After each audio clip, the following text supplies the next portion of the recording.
لباس وہ پہنو جو ڈھیلا ہو، تنگ نہ ہو، ٹائٹ نہ ہو، جو جسم کے نشیب و فراز کو واضح کر رہے ہو، اتنا باریک نہ ہو کہ جسم جھلک رہا اس میں سے۔ اور اس پر اضافہ وَاضْرِبْنَا بِخُمُرِهِنَّ عَلَى جُيُوبِهِنَّ،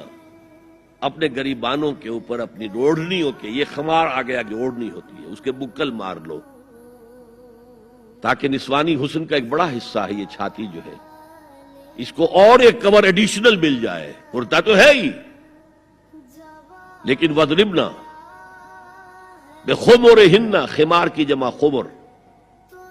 سورہ احزاب میں آیا جلابیب، جلباب کی جمع، وہ بڑی چادر جس میں لپٹ کر گھر سے نکلتی تھی، لیکن یہ کہ یہاں پر خمرہن، خمار کہتے ہیں اوڑھنی کو، جو گھر میں بھی استعمال ہوتی ہے، تو وہ سر پر بھی ہو اور اس کا ایک بکل جو ہے تمہاری سینے پر بھی آ جائے، ایڈیشنل کورنگ۔